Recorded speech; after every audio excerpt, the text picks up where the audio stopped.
This is my father, Sasha. A lot of you don't know my dad. I love my dad very, very much. I've gotten some interesting comments from the Larry King episode that I did.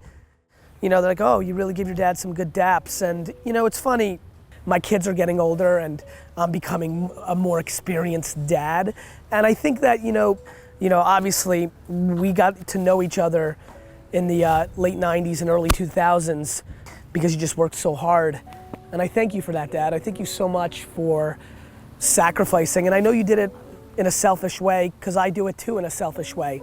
I know that it's your natural state to be an entrepreneur and build for yourself, but it doesn't take away from the fact of what you did and what you established and how you started the process of our family being here. Not only did you, but you brought the whole family along with you, including your mom and your grandparents.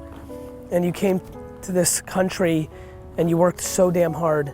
And you know, it's funny, I think through all our frictions in building the business, it's super easy and has always been super easy for me to focus on how we're different and what I don't agree on. But I've been noticing a trend, especially maybe because I don't see you every day like I used to, and I'm not around as much on an everyday basis with you. But it's been interesting to me over the last 24 months, 36 months, to start being more in tune than ever with not our differences, but our similarities. Back in the day, in the late 90s, early 2000s, I really thought that I was 90% mom and 10% you. And that's really just because I didn't know you as well, Dad.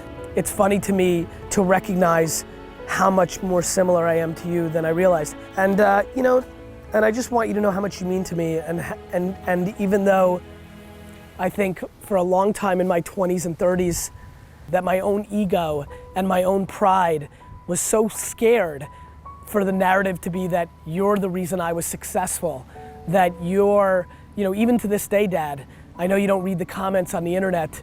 You'd find it interesting how many people in a YouTube comment will say, well, don't listen to this guy. His dad, you know, had a liquor store and that's why he's successful. I was so scared of that, Dad. I was so scared of that in my teens and my 20s. It was the biggest fear I had.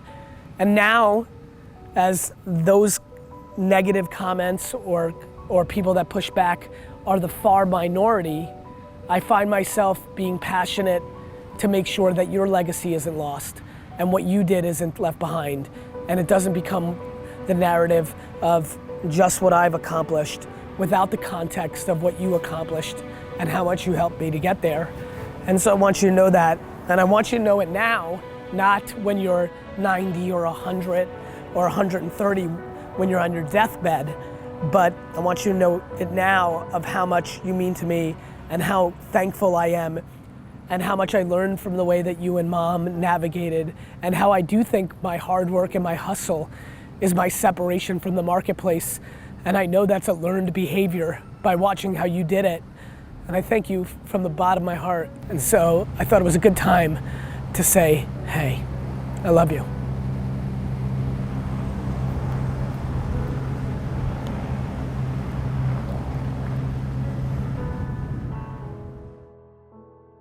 Thanks for being on the show, Dad. You're little bit of me. We're changing the wine world. Who's more charismatic?